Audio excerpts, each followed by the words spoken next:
Marcos capítulo 3, 13 a 19. Assim diz as Sagradas Escrituras: Depois subiu ao monte e chamou os que ele mesmo quis, e vieram para junto dele. Então designou 12 para estarem com ele e para os enviar a pregar e a exercer a autoridade de expelir demônios.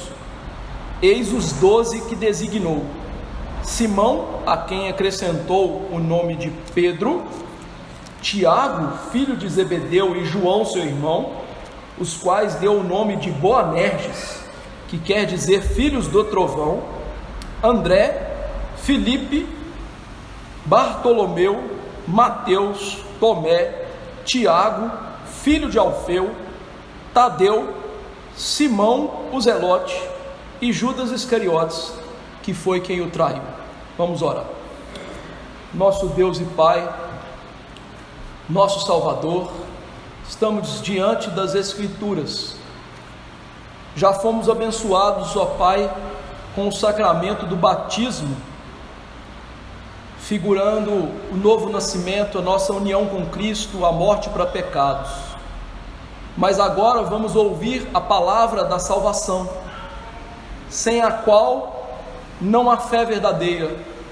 Disse o teu santo apóstolo que a fé vem pela pregação e a pregação pela palavra de Cristo.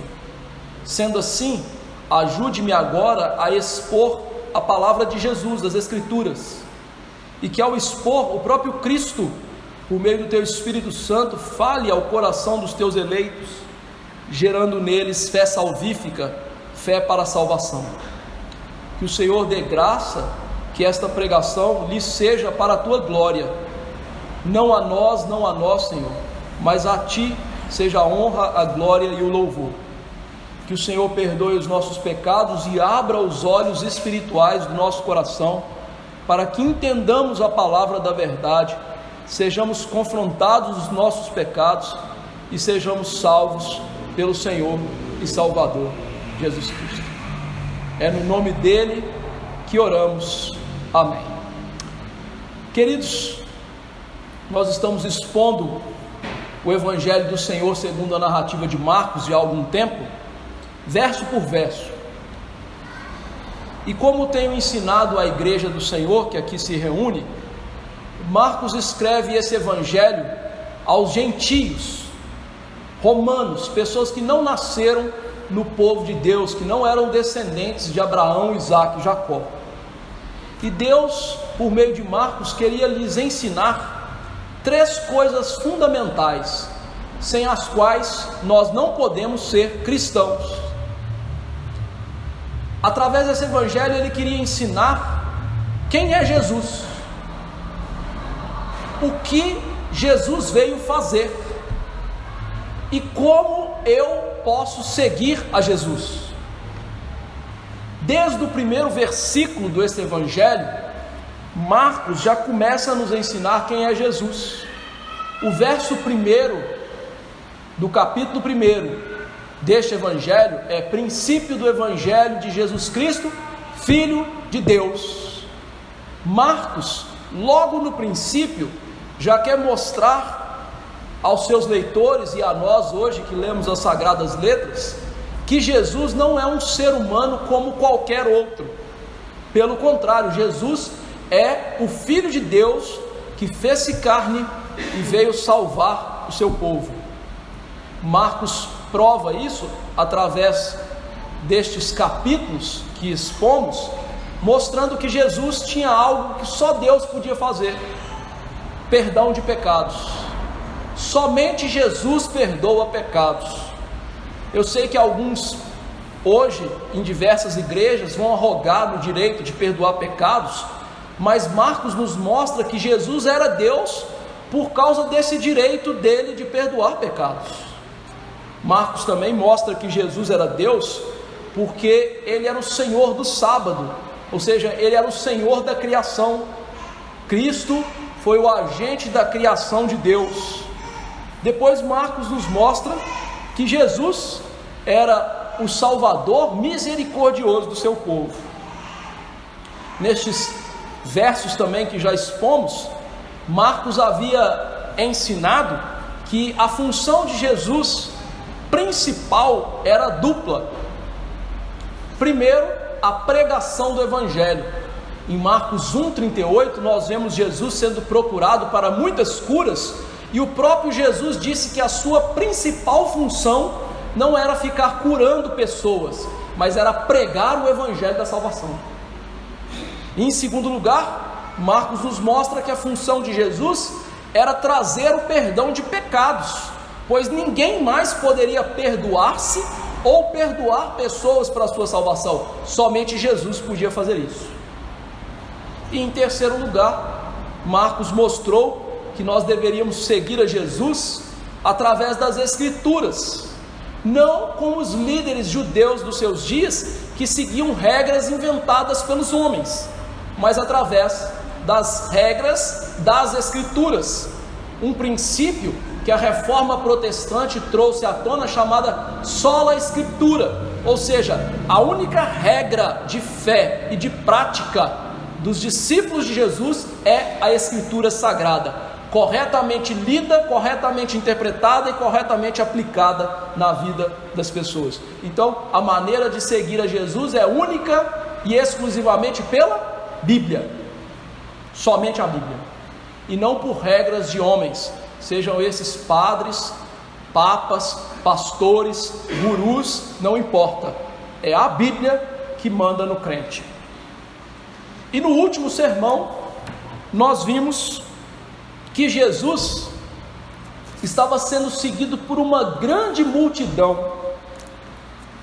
Infelizmente, aquela multidão que perseguia Jesus, que ia até Jesus, não era uma multidão de crentes, era uma multidão que queria apenas ser curada por Jesus e ver os milagres de Jesus. Então este é o contexto do texto que nós vamos expor aqui hoje, que é a designação dos apóstolos. Jesus está diante de uma grande multidão, aquela grande multidão não segue de verdade a Jesus, e Jesus então vai chamar 12 apóstolos.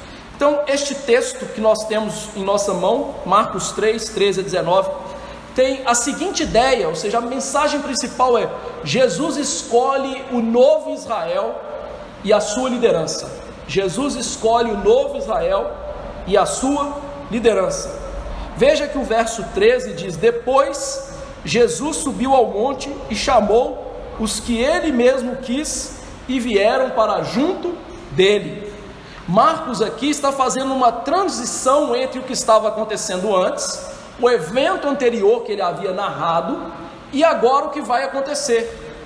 Como eu disse anteriormente, nós vimos uma multidão em torno de Jesus, que vinha de diversos lugares: Jerusalém, Judeia, Idumeia, Tiro, Sidom.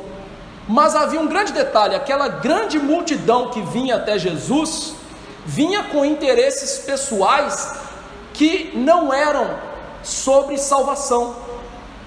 Quando nós vemos a restante narrativa do Novo Testamento, e hoje nós lemos aqui na nossa liturgia Atos, capítulo 1 e capítulo 2, nós vemos que os discípulos de Jesus, à época da descida do Espírito Santo, eram cerca de 120 pessoas, ou seja, do meio daquela multidão, são poucos os que de fato são discípulos de Jesus. Curiosamente, isso também acontecia no Antigo Testamento. Há por trás aqui um pano de fundo teológico. No Antigo Testamento, Deus tirou do Egito mais de 1 milhão de pessoas. No entanto, se você já leu a Bíblia e conhece a história da entrada do povo de Deus na Terra Prometida, foram poucos que entraram. E a geração inteira que havia saído do Egito morreu no deserto sem entrar de fato na Terra Prometida. Ou seja, poucos eram de fato os verdadeiros crentes lá. E aqui, poucos de fato são os verdadeiros crentes.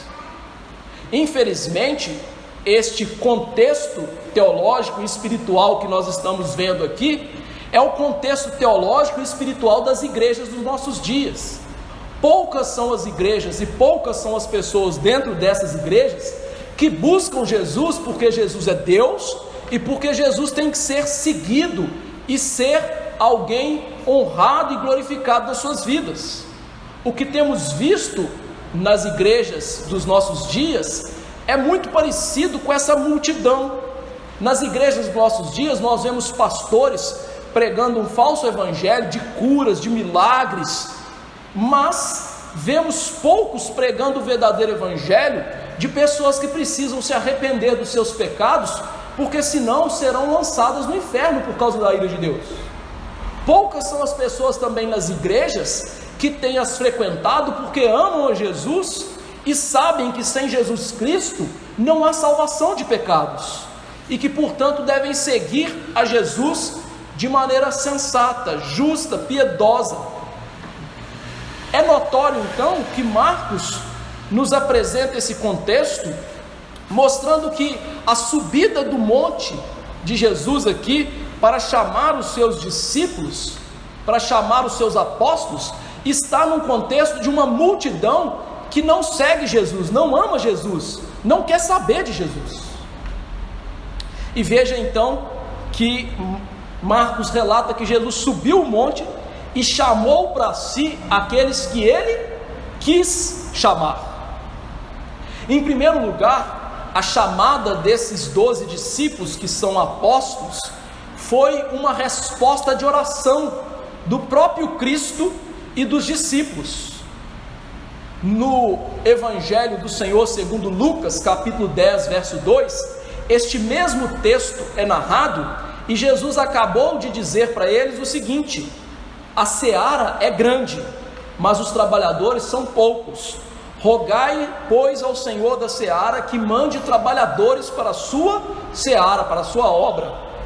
A escolha destes apóstolos aqui por Jesus, em meio àquela multidão, é em primeiro lugar uma resposta de oração de Cristo, que havia passado a noite inteira orando, e também uma resposta de oração dos próprios discípulos, que estavam orando por trabalhadores na obra. Então veja que a escolha dos apóstolos é de Deus uma resposta para aqueles que oraram. E nisso nós aprendemos uma coisa interessante: Jesus está vivendo o próprio ensino que ele havia dado aos discípulos. Jesus havia ensinado que os discípulos deveriam buscar em primeiro lugar o reino de Deus e a sua justiça, e que as demais coisas lhes seriam acrescentadas à medida que eles precisassem. Aqui Jesus está vivendo isso e ensinou a eles, e foi o próprio exemplo de ensino de uma oração que busca em primeiro lugar o reino e pessoas que trabalhassem em prol desse reino. E veja então que Deus, ao ouvir uma oração segundo as Escrituras, uma oração que pede em primeiro lugar pelas coisas espirituais, ao contrário daquela multidão que queria curas, que queria milagres, que queria pães, Jesus recebe do Pai, junto com seus discípulos, a bênção de trabalhadores. Nesse grande contraste, nós aprendemos a buscar em primeiro lugar o reino de Deus, mas aprendemos também a orar pelo reino de Deus, para que ele se expanda, para que o reino de Deus avance através de trabalhadores fiéis. Porque se há algo que nos preocupa em todos os tempos da história bíblica e nos nossos dias, são aqueles falsos mestres que se intitulam pastores e que estão aí pervertendo o evangelho, pervertendo a palavra da verdade. É por isso que muitas pessoas hoje têm preconceito de entrar na igreja evangélica, por causa de falsos líderes.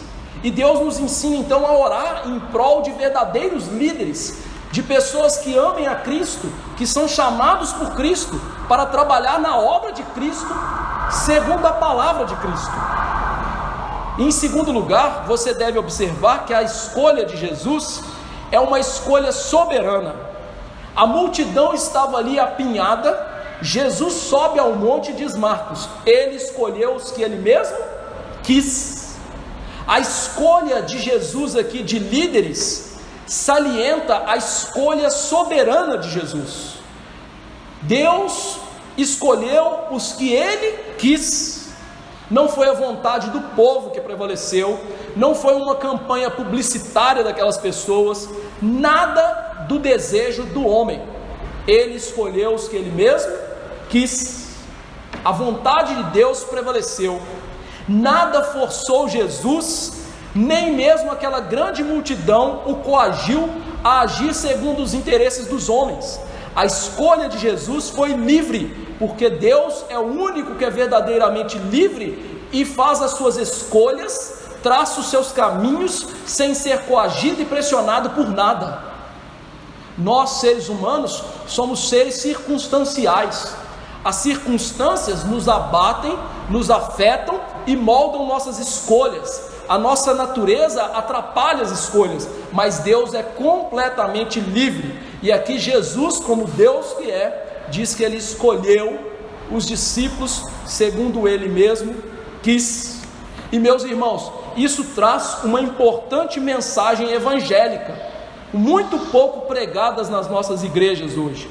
Marcos está narrando esse evento não só para nos ensinar acerca da escolha soberana dos líderes, dos apóstolos, mas pelo contexto dessa multidão, Marcos está nos ensinando a verdade de que é Cristo quem escolhe pessoas e lhes dá a salvação. Os evangélicos modernos acabaram com a doutrina bíblica por não aceitarem que Deus é soberano, e nós, seres humanos, somos contingenciais e dependemos de Deus para tudo. Os evangélicos modernos salientam que o homem é quem escolhe a Deus, o homem é o agente da ação, e Deus então tem que humildemente nos aceitar porque nós o escolhemos. Mas a Bíblia não diz assim. A Bíblia salienta o fato da escolha de Deus para a salvação ser livre e soberana. Deixe que eu leia para você um texto bíblico e você vai perceber isso.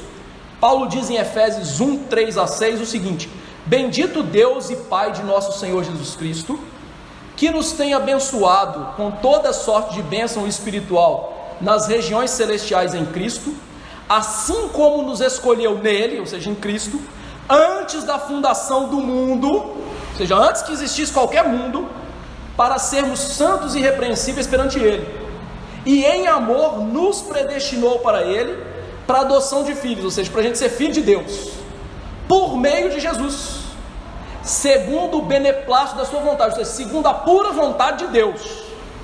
Qual o objetivo de Deus? Diz Paulo, para louvor da glória de sua graça, que Ele nos concedeu gratuitamente no amado. Você percebeu que Paulo disse que pessoas são escolhidas para serem filhos de Deus antes da fundação do mundo? Como é que pessoas podem pregar hoje que Deus não escolhe pessoas para salvação? Isso é mentira. Esses pastores são mentirosos, são enviados do diabo. A Bíblia diz o contrário. A Bíblia diz que Deus nos escolheu antes da fundação do mundo para a salvação, e isso em Cristo Jesus, porque Deus é soberano.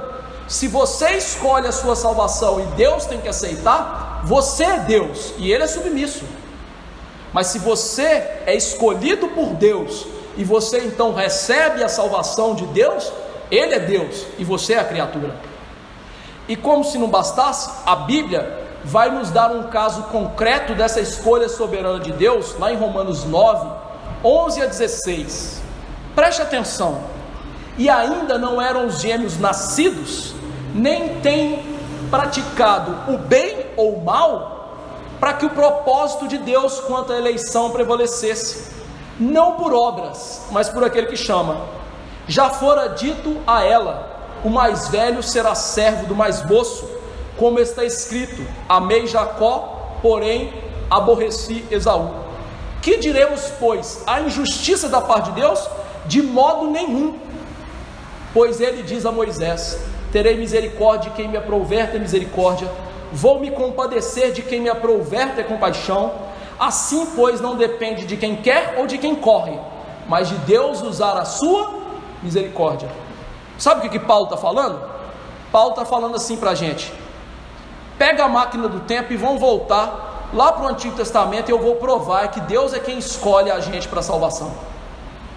Vocês lembram da história de Jacó e Esaú? Jacó e Esaú estavam dentro do ventre e eles brigavam. E lá no ventre, antes deles nascerem, antes deles fazerem qualquer coisa, Deus escolheu Jacó e não escolheu Esaú. E aí você fala assim: ué pastor, mas Deus é injusto. E ele fala assim: pera, Deus não é injusto, depende, não é de você, depende dele mostrar a sua misericórdia. E aqui é o checkmate. Sabe por que Paulo usa a palavra misericórdia? Misericórdia é Deus não nos dar o que merecemos. O que o ser humano merece? Talvez você pense assim: dinheiro, saúde, casas boas. Não, segundo a Bíblia, o que o ser humano merece é a ira de Deus. O que o ser humano merece chama-se inferno. Então Paulo diz que a escolha de Deus baseia nele ser misericordioso, dele não nos dar o que nós merecemos. Isso é chamado de escolha soberana de Deus. Deus salva aqueles que Ele quer, e Ele é justo. Por quê? Porque todos os seres humanos estão mortos em delitos e pecados, longe de Deus, e são como essa multidão que odeia Jesus e só quer saber de Jesus para receber coisas de Jesus, mas não quer amar e servir a Jesus. E aí você pensa o seguinte: tem mais textos, pastor? Tem. O próprio Jesus disse isso para os apóstolos em João 15,16: não fostes vocês que me escolheram, pelo contrário, eu escolhi vocês, e vos designei para que vocês vão e deem muitos frutos, e o fruto de vocês permaneça. Ou seja, a própria escolha de Jesus, dos apóstolos, mais adiante é lembrada por Jesus: fui eu que escolhi vocês, foram vocês que me escolheram. Então esse texto aponta para o evangelho da salvação, que não é o ser humano escolhendo Deus, é Deus escolhendo o ser humano pecador para lhes dar a salvação, a misericórdia, aquilo que eles não merecem. Eles não podem comprar a salvação eterna das suas almas, mas de fato nós depois escolhemos a Deus. Depois que Deus nos chama, que Deus nos dá um novo coração, depois que Deus nos tira com a sua ação milagrosa, nós nos achegamos a Deus. Por isso Marcos diz: e vieram para junto dele. A Bíblia nos ensina que quando Deus nos salva, Deus nos dá um novo coração, primeiro Ele vem a nós. O apóstolo João diz na sua primeira carta: Ele nos amou primeiro. Mas Deus nos muda de tal maneira que depois que Deus vem a nós, nós vamos até Deus, e isso impulsionados pela graça de Deus nos nossos corações. Nenhum ser humano pode ir até Cristo para a sua salvação sem o poder de Deus. A multidão procurava Jesus, mas não Jesus para a sua salvação. E agora Jesus vai até os apóstolos, e eles vão até Jesus porque eles são salvos. O próprio Jesus Cristo disse no Evangelho de João a seguinte coisa: todo aquele que meu Pai me dá, esse vem a mim, e o que vem a mim de modo nenhum lançarei fora. Ninguém pode vir a mim se o Pai que me enviou não o trouxer, e eu ressuscitarei no último dia. O verdadeiro Evangelho é Deus que vem a nós, e por Deus vir a nós com seu santo poder transformador, nós vamos até Jesus, abraçamos Jesus pela fé e nos tornamos discípulos de Jesus. Se Deus não muda a nossa vontade, se Deus não transforma os nossos corações, sempre seremos essa multidão que procura Jesus por coisas materiais que se perdem, que se desintegram nesse mundo. Primeira coisa então, Jesus escolheu soberanamente os seus discípulos para a salvação e os apóstolos para a liderança da igreja. No verso 14 diz então: Jesus designou 12, ou seja, os apóstolos, para estarem com ele. Para quê? Para enviar a pregar e a exercer a autoridade de expelir demônios. Dentre os discípulos, Jesus designou 12 apóstolos. E a pergunta é: por que 12 e não 15, 20, 50, 100? Por que 12? Por que não podia ser diferente? O número 12 aqui é significativo, ele é simbólico, por assim dizer. Jesus escolheu 12 apóstolos pelo que esse número representa. E é aqui que a minha introdução longa faz sentido, porque lá no Antigo Testamento, o povo de Deus, descendente de Abraão, Isaque e Jacó, foi representado por 12 tribos, que eram os filhos de Jacó. Aquelas 12 tribos representavam todo o povo de Deus. Agora, Jesus está ali enviado a essas 12 tribos, mas essas 12 tribos rejeitam a pregação de Jesus, que é aquela multidão que está ali. Os líderes judeus rejeitavam a Jesus, porque Jesus era contrário à religiosidade vã deles. Mas essa multidão rejeita Jesus quando Jesus começa a pregar sobre pecados e sobre discipulado. Mas no meio de tudo isso, Jesus escolhe 12 apóstolos. O que isso significa? Significa que Jesus está mostrando para nós que Ele está formando um novo Israel, uma nova igreja, que a igreja do Antigo Testamento, baseada em 12 patriarcas, em 12 filhos de Jacó, está ficando para trás, e que agora a igreja estará baseada não em 12 tribos, mas em 12 apóstolos, que a igreja não estará circunscrita a um território nacional, mas ela será de todas as raças, tribos, línguas e nações, como nós vemos no livro do Apocalipse.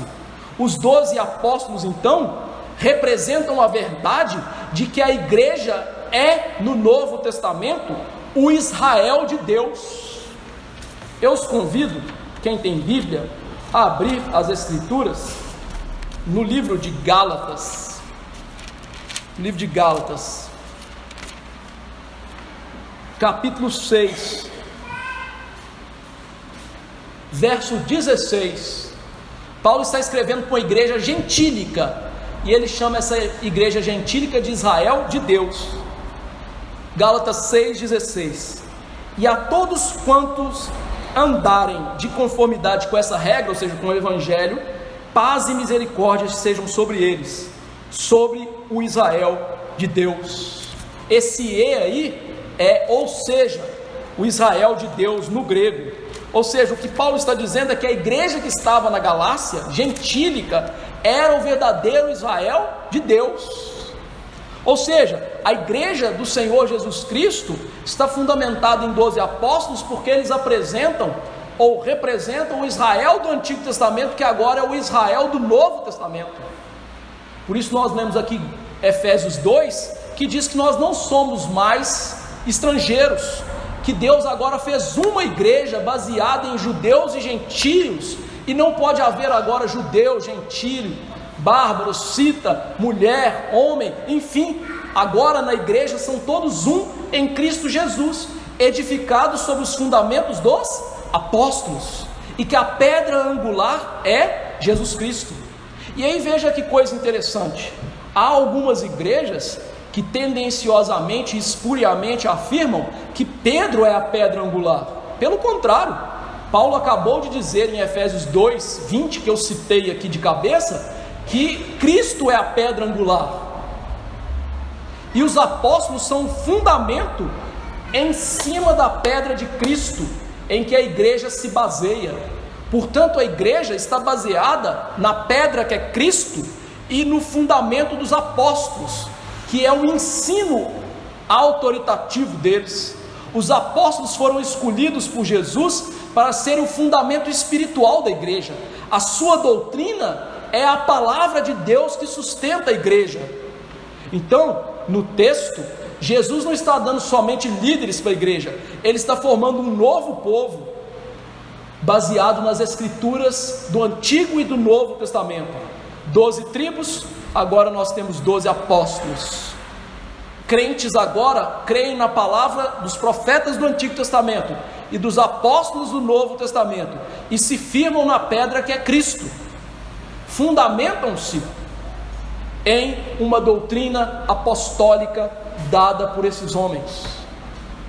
Mas para que Jesus os chamou? Diz Marcos aí, para estarem com Ele. Jesus chamou os apóstolos para serem íntimos dele, para estarem mais perto dele. Jesus ia treinar esses homens por 3 longos anos. Seria um treinamento intensivo para que eles pudessem depois pregar a palavra de Jesus e ser esse fundamento da igreja. Até o momento, os apóstolos podiam cuidar dos seus negócios, eles podiam ir e voltar. Agora eles deixariam tudo para seguir Jesus e liderar o povo de Deus. Para isso era necessário o quê? Ter intimidade com Jesus, conhecer Jesus e sua palavra a fundo. Por isso Jesus chama os apóstolos para estarem com ele. Curiosamente, esta demanda também é dos líderes da igreja de Deus nos nossos dias. Os líderes do povo de Deus deveriam ser aqueles que mais conhecem a Bíblia e conhecem Jesus, que mais apresentam em si o caráter de Cristo, que é refletido neles de uma vida santa e diária. Infelizmente isso não tem acontecido. Hoje muitos ministros e líderes do povo de Deus são completamente ignorantes, e eu não digo só da leitura do português, mas do conhecimento de Jesus. Há certo tempo atrás, eu vou dar só um exemplo, você viu nos noticiários um pastor por aí, entre aspas, um homem que se diz pastor, intitula pastor, que ao ler o livro de Oséias, ao ver que Deus havia chamado Gomer, a esposa dele, de adúltera, vai a adúltera, ele leu lá, vai e adultera, e ele foi lá e adulterou com uma mulher na igreja, e o rapaz meteu a boca no trombone. O repórter foi lá para ele e falou assim: mas como assim adulterar? Tem um mandamento. Um repórter ímpio disse: tem um mandamento que proíbe adulterar. E ele falou assim: não, está aqui. E o repórter mostrou para ele e falou assim: vai a adúltera, tem um acento, não é adultera não. Homens que são apedeutas, ignorantes, e não conhecem Jesus, não amam Jesus, não têm intimidade com Jesus. Mas hoje homens são feitos aos borbotões, líderes nas suas igrejas, sem conhecer o básico do Evangelho, quanto mais Jesus profundamente. Pouco conhecem de Jesus, porque a maneira de conhecermos a Cristo é pelas Escrituras que narram de Jesus. Jesus então chama os apóstolos e os líderes para serem íntimos, conhecerem, andarem junto com Ele, viverem para Ele. Mas não pense você que essa intimidade de Jesus é só para os líderes. Todos nós deveríamos ter essa intimidade com Jesus. É óbvio que os líderes ainda mais, mas todos nós deveríamos ter intimidade com Jesus. Infelizmente, são poucos os crentes que têm o direito de arrogar para si que são íntimos de Deus. São poucos hoje aqueles que manuseiam a palavra, que sabem ler a palavra, que amam as Escrituras e que, meus irmãos, debruçam-se em oração diante das Escrituras. Se eu lhes pedisse aqui para abrir agora o livro de Sofonias, a maioria de vocês não saberia abrir esse livro. Agora, como é que você pode dizer que você tem intimidade com Deus se você não conhece a Bíblia de Deus? Isso é uma vergonha, isso é hipocrisia.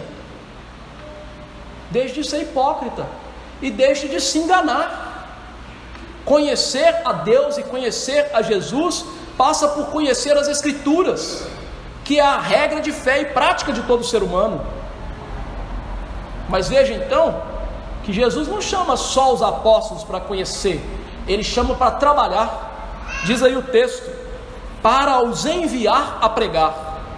É interessante que aqui Jesus está enviando os apóstolos. A palavra enviar aqui, no texto original, que não está no português, mas está no grego, é de onde vem a palavra apóstolo. É o verbo apostoleu no grego, de onde vem a nossa palavra apóstolo, que significa literalmente um enviado oficial. Não é uma pessoa qualquer, é uma pessoa que tem a autoridade daquele que o enviou. Um apóstolo, então, é alguém que é um enviado oficial de Jesus. Ele tem que ter recebido essa incumbência de Jesus.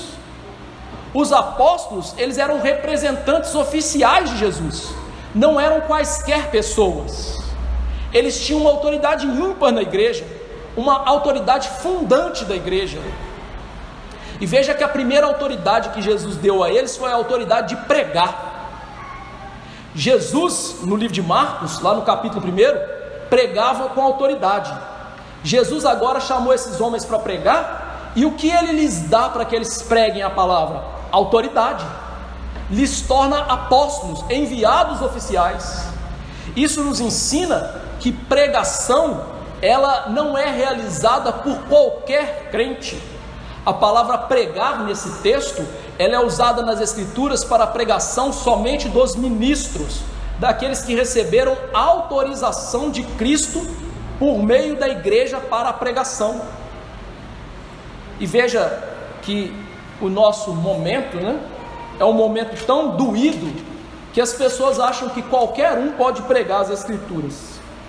Eu lhe convido a abrir as Escrituras em 2 Timóteo 2, 12, e você vai ver algo que está escrito aí.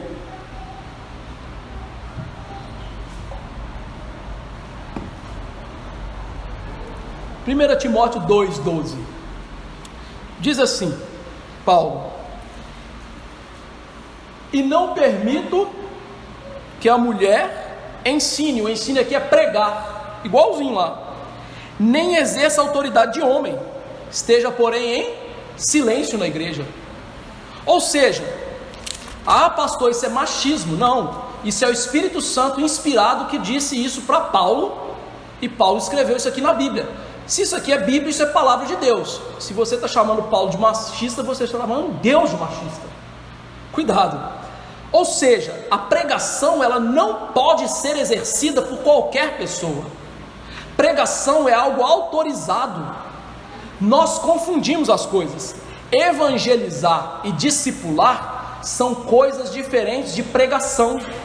Pregação é quando nós nos reunimos em culto público, abrimos as Escrituras e pessoas autorizadas por isso ou para isso realizam essa tarefa. Então o que Jesus está fazendo com os apóstolos é dando autoridade para eles pregarem a palavra, para eles ensinarem a igreja do Senhor. Por isso não são quaisquer pessoas que podem fazer isso. Mas eu não estou eximindo vocês de evangelizar e discipular pessoas, mas estou mostrando que pregação é algo que deve ser ordenado. Em segundo lugar, nós aprendemos aqui que a principal função dos apóstolos é a pregação. Como eu disse antes, Jesus disse que a sua principal função era pregar. E a principal função daqueles que lhe receberam autoridade seria o quê? Pregar. Ou seja, se os apóstolos seriam representantes de Cristo, eles deveriam exercer um ministério como Cristo fez. Se a principal função de Jesus era pregar, qual seria a principal função dos apóstolos? Óbvio, pregação. É interessante que quando Jesus morreu, ressuscitou e foi elevado aos céus, e os apóstolos passaram a governar a igreja, houve um momento que havia pessoas passando fome dentro da igreja, e a igreja foi até os apóstolos: resolvam o problema. E o que os apóstolos disseram? Diz Atos 6, 12, 2 e 4. Os apóstolos convocaram a comunidade dos discípulos e disseram: não é razoável que nós abandonemos a palavra de Deus para servir às mesas. Quanto a nós, nos consagraremos à oração e ao ministério da palavra. Ou seja, a principal função dos apóstolos era a pregação da palavra, e não fazer boas ações para as pessoas na comunidade, mesmo que elas estivessem passando fome. Por isso a igreja elegeu o que nós chamamos de diáconos. Eles deveriam cuidar dessas pessoas que estivessem passando fome. Os apóstolos falaram assim: nós vamos perder tempo com isso não. É coisa justa, maravilhosa ajudar as pessoas? É. Mas ele falou assim: nossa função é pregar. Por quê? Porque Jesus disse que era pregar. Eles entenderam a ordem de Jesus. Mas Jesus deu outra ordem para eles, para expelir demônios. Os apóstolos receberam a autoridade de Jesus para expulsar demônios. É interessante que às vezes nós pensamos hoje que essa autoridade está em qualquer pessoa na igreja. Isso não é verdade. Na Bíblia, se você vasculhar as Escrituras do Novo Testamento, você vai ver que nenhuma outra pessoa, a não ser Jesus e os apóstolos, expulsaram demônios. Ninguém. Pode olhar sua Bíblia de cabo a rabo, que você não vai ver ninguém mais a não ser Jesus e os apóstolos expulsando demônio. Ninguém mais de verdade expulsava demônios. E aí você pergunta por quê? Ora, meu amigo, porque Jesus deu autoridade para eles para fazer isso. E veja que a autoridade de Jesus de expulsar demônios e a autoridade dos apóstolos de expulsar demônios indicava uma coisa importante, que o reino de Deus havia chegado.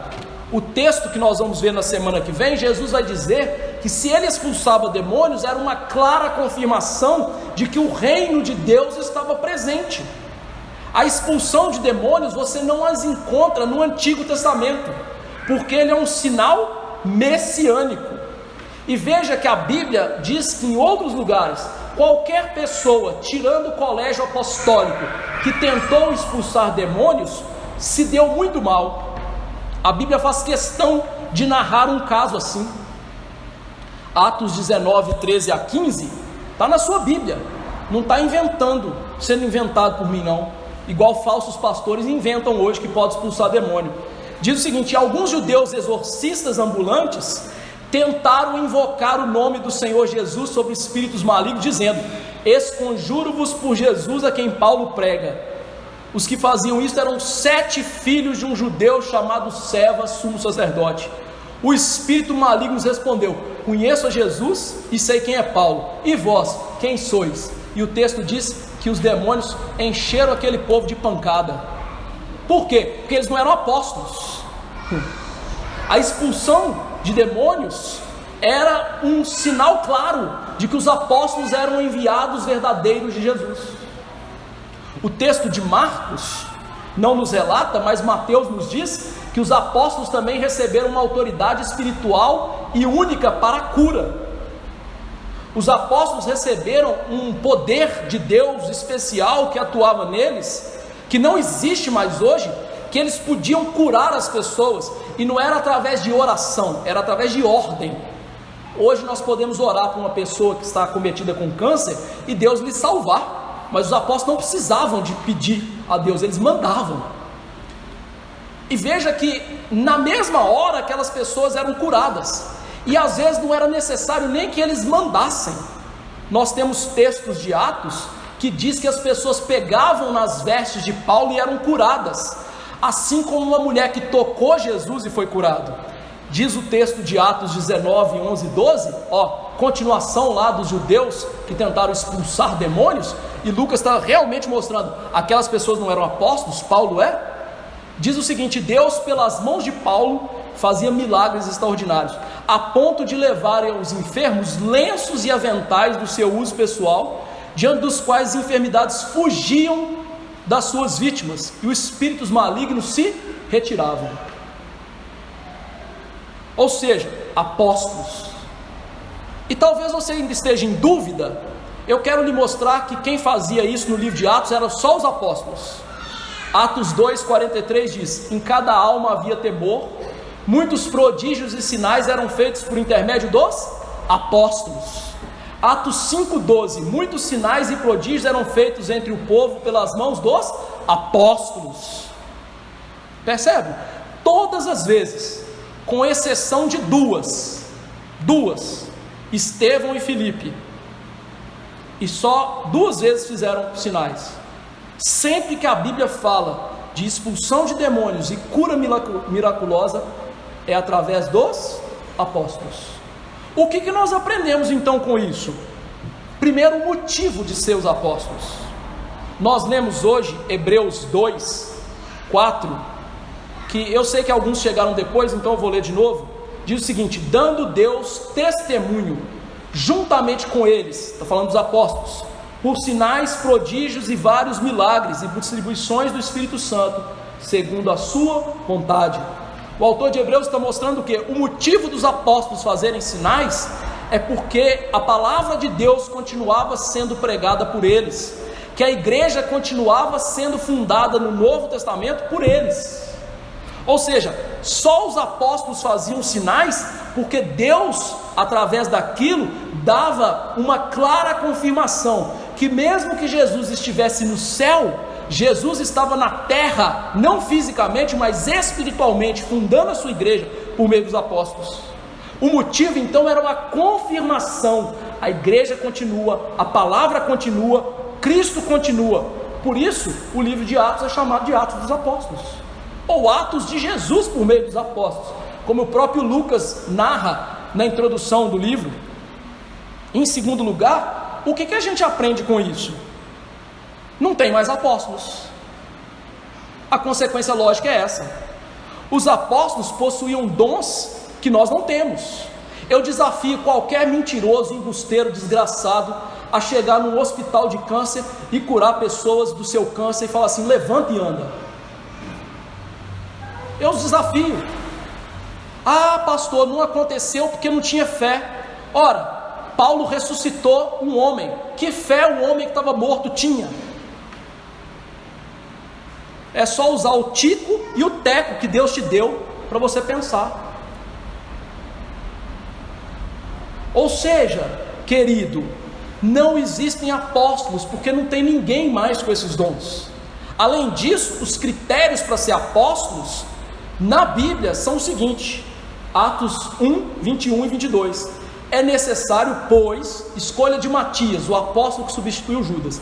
É necessário, pois, que dos homens que nos acompanharam todo o tempo que o Senhor Jesus andou entre nós, começando do batismo de João, ou seja, do batismo de João Batista, até o dia que entre nós ele foi elevado às alturas, um destes se torna testemunha conosco da sua ressurreição. Então, qual o critério para ser apóstolo? Andar com Jesus, físico, desde o dia que ele foi batizado até o dia que ele foi elevado aos céus. Alguém aqui já fez isso? Alguém aqui tem mais de 2000 anos? Alguém nesse mundo hoje tem mais de 2000 anos? Não, então não tem mais apóstolo, porque o critério é esse. Tem que ser chamado pelo próprio Cristo, tem que ser alguém que andou com Jesus, que viu Jesus em todo o seu ministério. Por isso não há mais apóstolos. E aí, queridos irmãos, isso tem uma implicação grandiosa para você. Você não precisa ser enganado por esses embusteiros de hoje. Você não precisa ser enganado. Você pode livremente servir a Jesus sem depender dessas pessoas que hoje dizem assim: eu sou apóstolo. Que apóstolo, rapaz? Que apóstolo o quê? Se você é apóstolo, vou botar uma jararaca na sua mão. Se você morrer, você não é apóstolo. Paulo foi picado por uma serpente e não morreu. Percebe? Vamos fazer um teste simples. Não há mais apóstolos. Não sejam enganados. Há muitos falsos apóstolos, há muitos falsos cristos. Satanás é ardiloso em enganar pessoas. Satanás quer que as pessoas hoje caiam na esparrela, na mentira. Para quê? Para que nós abandonemos a Bíblia, para que nós abandonemos a palavra de Jesus, que é a única maneira de servir a Jesus. Servir essas pessoas é muito mais fácil, porque o que elas querem é só dinheiro. Você dá dinheiro e ela fala que você está abençoado, mas é amaldiçoado na verdade, porque a Bíblia não pede essas coisas da gente. Por isso nós somos livres para servir a Jesus segundo a instituição dos verdadeiros apóstolos, que está na Escritura, no fundamento dos verdadeiros apóstolos. Quem são eles? E aqui eu vou ser rápido, do verso 16 a 19. Nós não vamos falar muito dessas pessoas, porque a ênfase do texto é Jesus dar essa bênção da liderança para a igreja. A ênfase não são os homens. Mas quem são esses apóstolos? Simão, a quem ele chamou de Pedro. Meus irmãos, quando a gente olha para Pedro nas Escrituras, é uma coisa interessante, porque Pedro era um sujeito impulsivo e inconstante. Pedro, quando Jesus disse assim: Pedro, você vai me negar? Ele disse: eu não, Senhor. Ora, o próprio Jesus, que é Deus, havia dito: você vai me negar. E ele: não vou não. Pedro, no momento que ele estava dizendo: tu és o Cristo, o Filho de Deus vivo, o Santo de Israel, no mesmo instante Pedro estava dizendo: não vai para a cruz não. E Jesus teve que falar com ele: arreda Satanás. No início do ministério de Jesus, Pedro era contraditório, temperamental, um modelo de não firmeza na fé. Mas Jesus chamou esse homem para ser apóstolo, para liderar os apóstolos mais adiante. Você chamaria um homem assim para ser líder do seu time? Mas Jesus chamou. Nós vamos ver por que Jesus chamou. Depois nós temos Tiago e João. Veja que Marcos diz que eles foram apelidados de Jesus de filhos do trovão. Por que esses homens foram chamados de filhos do trovão? Engraçado, né? Porque eles eram tão temperamentais que quando Jesus estava próximo de chegar a Jerusalém e ele passou por Samaria, os samaritanos não receberam Jesus e eles tiveram a coragem de dizer assim: Jesus, o senhor quer que a gente manda chover fogo do céu? E aí Jesus teve que falar com eles assim: vocês não aprenderam que espírito nós somos, não é mesmo? Além disso, eles pediram a Jesus para sentar à direita e à esquerda de Jesus no seu reino. Além de ser temperamentais e explosivos, eles eram egoístas e queriam crescer, ser maior do que os demais. Nós temos André aqui, que era irmão de Pedro, que era um homem que trabalhava nos bastidores, ou seja, era um homem que sempre trabalhava escondido ali. Era como se fosse hoje, na linguagem moderna dos crentes aí, no evangeliquez, né? É o crente 007, né? Ele sempre ficava ali na surdina, né? Você tinha que prestar muita atenção para ver se ele era crente de verdade, para ver se ele estava ali no meio do povo de Deus.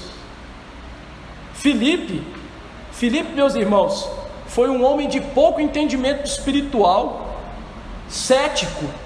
Jesus, certa vez, disse que ele iria multiplicar os pães, e Filipe teve a audácia de dizer: Senhor, não bastam 200 denários de pão, ou seja, 200 dias de trabalho para saciar esse povo. Como se Jesus não tivesse poder para poder saciar uma multidão. Bartolomeu, também chamado de Natanael, era um homem preconceituoso. No evangelho de João, ele disse o seguinte: de Nazaré, que era a terra de Jesus, pode sair alguma coisa boa? Literalmente ele disse assim: como é que Jesus pode ser bom e ser o Messias? Ele é de Nazaré, ninguém que vem de lá presta. Esse homem foi chamado para ser apóstolo. No começo do ministério de Jesus, ele tinha literalmente falado que Jesus não prestava. Como é que pode prestar alguma coisa vindo de Nazaré? Ele está falando de Jesus. Mateus, que nós já vimos a história dele nesse evangelho, era um coletor de impostos.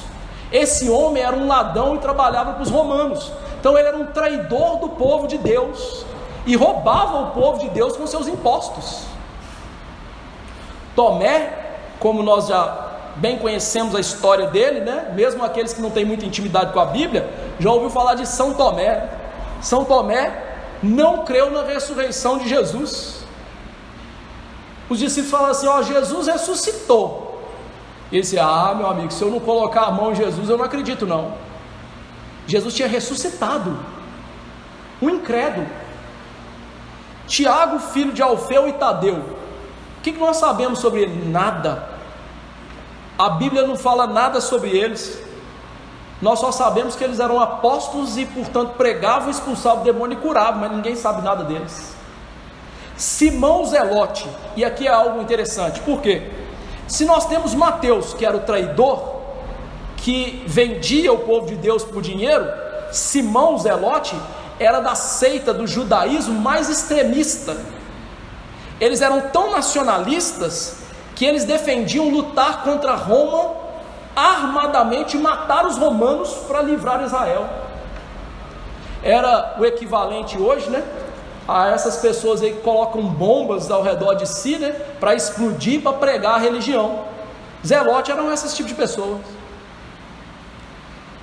Pastor, mas que timinho bom, hein? E para fechar a turma, né, Judas Iscariotes. Iscariotes quer dizer homem de Queriote, ou seja, ele era natural de uma vila chamada Queriote, localizado na Judéia. E aqui uma coisa interessante: ele era o único apóstolo que não era galileu. E curiosamente, esse homem era o tesoureiro do grupo, ficava com o patrimônio do colégio apostólico. Ele tinha a bolsa e ele roubava da bolsa de Jesus, das doações que eles recebiam. E diz a Bíblia que ele era um filho do diabo o filho da perdição. E aí você pensa, então para que Jesus escolheu ele? Simples, porque ele seria o traidor, ele seria aquele que entregaria Jesus para a sua morte. Mas quando a gente lê a lista disso aqui, o que você aprende? Eu aprendo o seguinte: Jesus transformou homens limitados e fez desses homens instrumentos para mudar o mundo. Jesus é tão poderoso e tão capaz que ele pegou pessoas que jamais escolheríamos para estar conosco, para jogar futebol com a gente e para liderar a igreja, e ele fez a obra do reino através desses homens.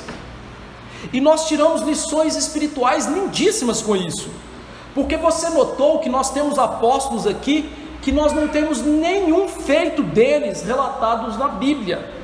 E nós aprendemos a primeira lição espiritual, que o verdadeiro trabalhador na edificação da sua igreja não é o homem, mas é Jesus.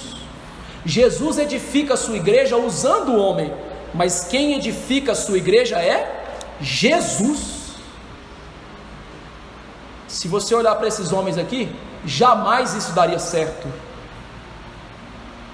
Segunda lição espiritual que nós aprendemos aqui é que o trabalho no reino de Deus, mesmo que ele não seja contabilizado na terra, ou seja, narrado e conhecido pelas pessoas, ele é aceito por Deus. O trabalho dos ministros de Deus não é buscar a glória humana, ter os seus feitos conhecidos, mas o trabalho do verdadeiro pregador, do verdadeiro líder, é fazer a obra com fidelidade para a glória de Deus, e Deus o recompensará na glória. A escolha desses homens então realça a grandeza de Jesus. Jesus uniu o homem bomba, o ladrão, os que queriam governar, tudo no mesmo corpo. E o que aconteceu? Surgiu um firme fundamento da igreja, o corpo apostólico.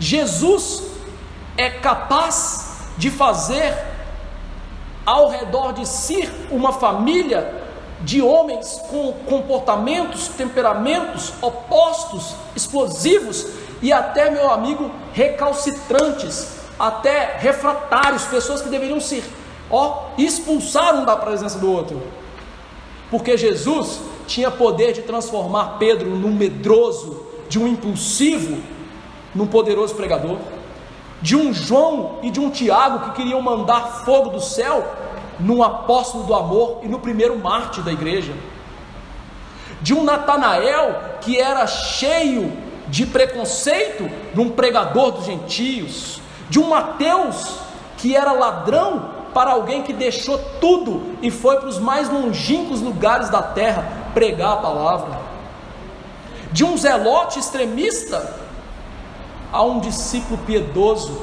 fiel a Jesus, de um cético, um homem de fé. Homens comuns, mas um Jesus incomum. Homens comuns, mas um Jesus que é Deus Todo-Poderoso, que salva pessoas e usa pessoas para o seu reino.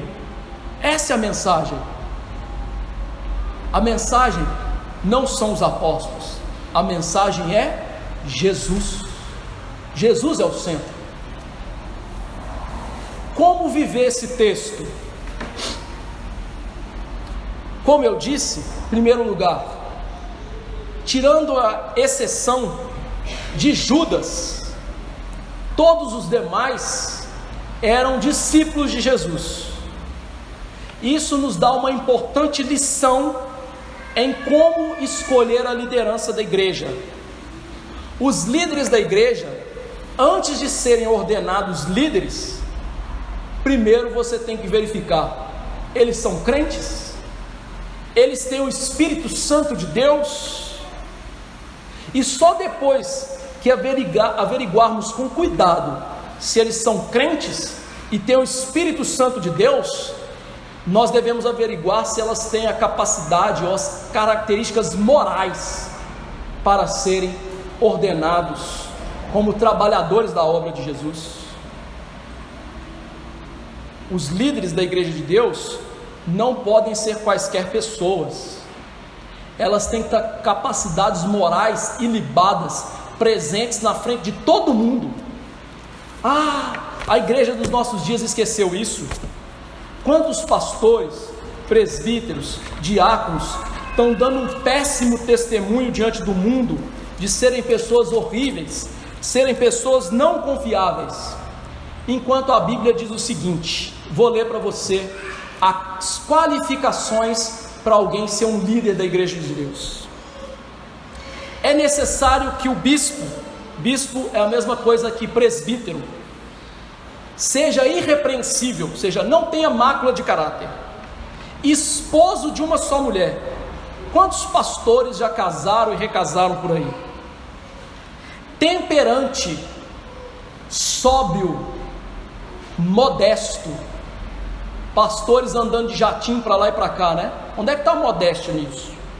Hospitaleiro, apto para ensinar, não dado ao vinho, ou seja, que não seja um beberrão, não violento, cordato, inimigo de contenda, ou seja, que não seja briguento, e nem avarento, ou seja, que não seja alguém que ama o dinheiro, que governe bem a própria casa, ou seja, alguém que lidera bem sua casa, sua família, criando os filhos sob disciplina, com todo respeito, pois se alguém não sabe governar sua casa, como cuidará da igreja de Deus? Não seja neófito, ou seja, não seja uma planta nova, alguém que acabou de chegar na igreja, alguém que não conhece profundamente a Bíblia, para não suceder que se ensoberbeça e incorra na condenação do diabo. Pelo contrário, é necessário que ele tenha bom testemunho de fora. Ninguém na sociedade possa falar assim, esse sujeito aí dá calote na praça, esse sujeito aqui faz coisa errada. Ninguém. A fim de não cair no laço do diabo. Essas são as características morais de um líder. Segunda maneira de viver isso. Portanto, em semelhança dos apóstolos, o ministro fiel, ele tem que ter íntima comunhão com Jesus. Ele deve estar muito com Jesus, separar-se do mundo e viver aos pés de Jesus, ouvindo a sua palavra e orando constantemente a Jesus. Ele deve estudar sobre Cristo, conhecer de Cristo profundamente, para poder transmitir de Cristo a outras pessoas. Deixa eu mostrar isso para vocês com uma ilustração simples. Alguém aqui é engenheiro aeroespacial? Alguém aqui entende construção de foguete? Trocando em miúdos? Não. Então como é que você vai ensinar uma pessoa a construir um foguete? É impossível, não é? Eu sei que brasileiro tem uma mania de querer falar que não conhece, né? Ainda mais com o Google hoje. Como é que uma pessoa vai falar de Jesus e expor Jesus sem conhecer Jesus? E como é que essa pessoa vai conhecer Jesus se ela não conhece a Bíblia? Os ministros têm que ser extremamente conhecedores da palavra. Por isso, em terceiro lugar, assim como os apóstolos, os pregadores da palavra hoje, os ministros, devem ser verdadeiros pregadores.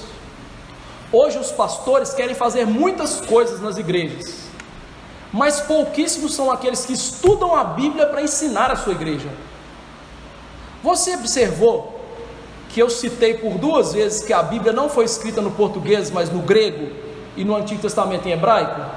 Pois bem, meu amigo, eu tive que aprender grego e hebraico para ensinar para vocês. Hoje tem gente aí que é pastor que não sabe nem ler o português. Não pode ser pastor, ué. Se não consegue nem ler o português, quanto mais a língua original da Bíblia.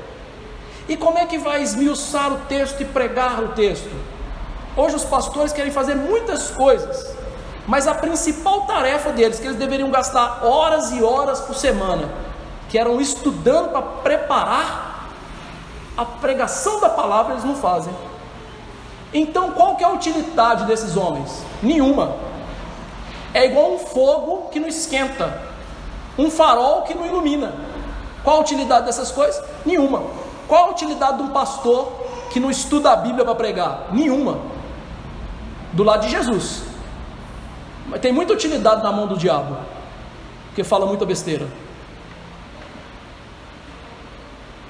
Quarta aplicação: a semelhança dos apóstolos, os pastores devem praticar o bem de todas as formas possíveis, ainda que não curem pessoas. Eles devem levar as Escrituras para aliviar suas tristezas, para lhes ensejar a felicidade em Cristo. E eles devem se relacionar com o seu rebanho de maneira que conheçam o seu rebanho, para ministrar na necessidade verdadeira e premente de cada pessoa. Cada pessoa na igreja é diferente. Um precisa de um puxão de orelha, o outro precisa de ânimo. Um precisa de ser confrontado no pecado da pornografia, o outro precisa de ser confrontado no pecado de não ler Bíblia. Mas é preciso conhecer o seu rebanho, fazer bem ao seu rebanho e lhes exortar nas suas necessidades espirituais.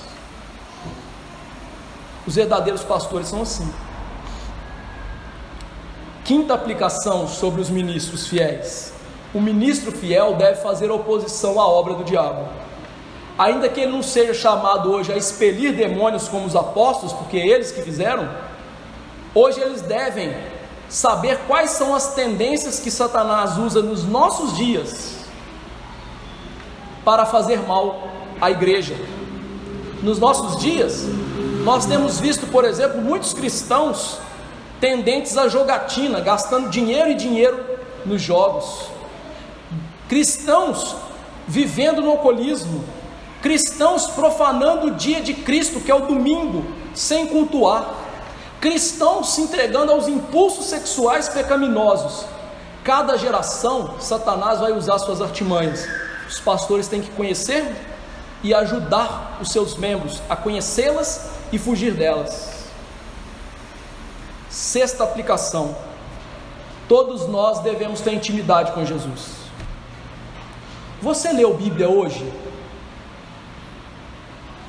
Mas não é ler igual narrador de como é que chama aquele negócio lá? De touro, né? Peão. Já viu como é que aquele povo narra os negócios? Rapidinho? Não, você já leu Bíblia de verdade, lendo com detença, lendo com calma, e depois orou naquilo que você leu? Como é que você pode dizer que você tem intimidade com Jesus sem fazer essas coisas? Não faça isso. Mas Jesus te chamou a conhecê-lo e ter intimidade com Ele. A maneira da gente conviver com Jesus é por meio da palavra de Deus, pregada, lida, estudada e orada. Ninguém vai ser amigo de Jesus se não andar com Jesus na palavra e na oração. Sétima aplicação: Deus responde orações. Ele respondeu a oração de Jesus e dos apóstolos. Então Deus responde orações.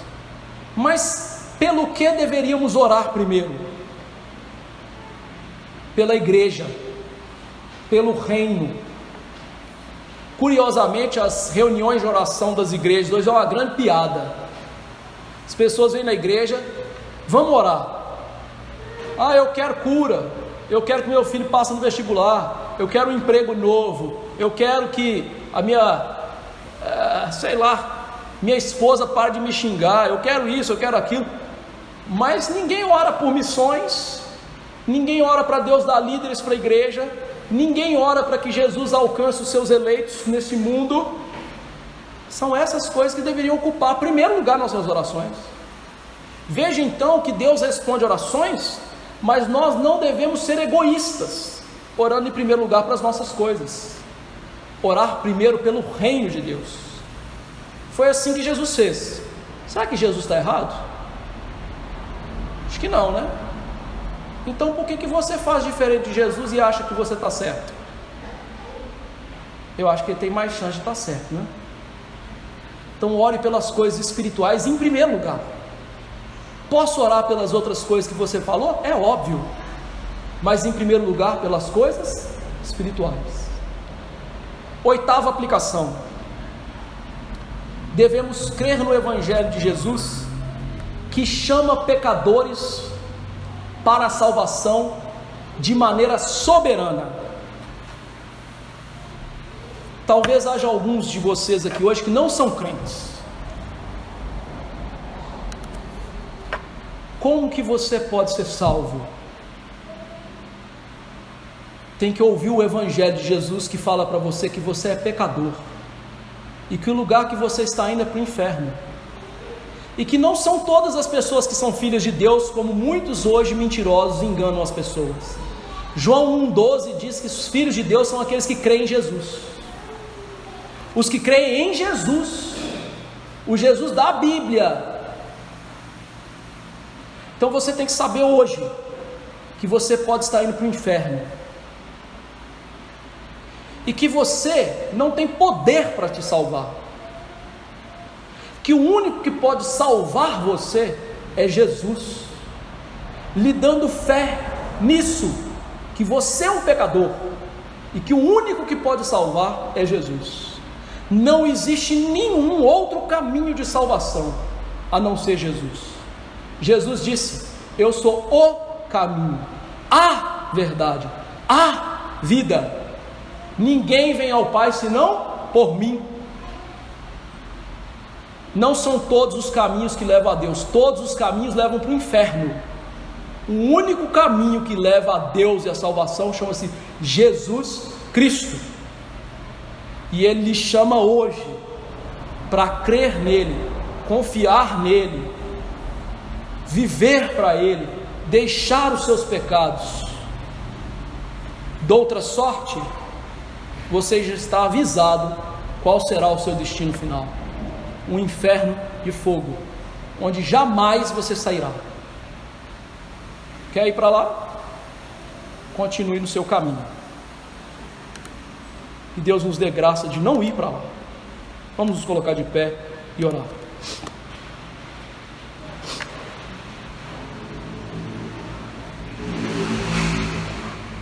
Senhor Deus Todo-Poderoso, agradeço-lhe pela palavra do Senhor, palavra da verdade e palavra da salvação. E eu agradeço porque todos aqueles que já foram salvos, nenhum deles, nem mesmo aqueles santos apóstolos, puderam ir até Jesus, se Jesus não os chamasse de maneira soberana e salvadora. O mesmo Jesus continua salvando pessoas, chamando pessoas no dia de hoje, ó Pai. E eu lhe agradeço, porque da maneira como Jesus salvou pessoas no passado, inclusive esses apóstolos, Ele continua salvando hoje. Por isso, aplica em nós essa palavra da salvação, para que deixemos os falsos caminhos e que Cristo venha a nós, para que depois, em resposta, possamos ir a Ele e abraçá-lo pela fé para a nossa salvação. Não permita, Pai, sermos enganados com essas mensagens mentirosas dos nossos dias, que falam que todas as pessoas são filhas do Senhor e que todos os caminhos levam até o Senhor. Satanás é ardiloso e mentiroso. A tua palavra, a palavra de Jesus e dos santos apóstolos, nos ensinam que Jesus é o único que pode salvar-nos. Portanto, salva-nos por meio de Jesus. Dai-nos graça de crermos em Jesus. Dai-nos a bênção, Deus, de ter Cristo como a coisa mais preciosa das nossas vidas, de termos intimidade e amarmos a Cristo, de termos vontade de ler a palavra, ouvir a palavra e falar com o Senhor por meio das orações, e assim desfrutar aqui, hoje, no tempo que se chama hoje, de Cristo, o Salvador. Deus, perdoe a tua igreja.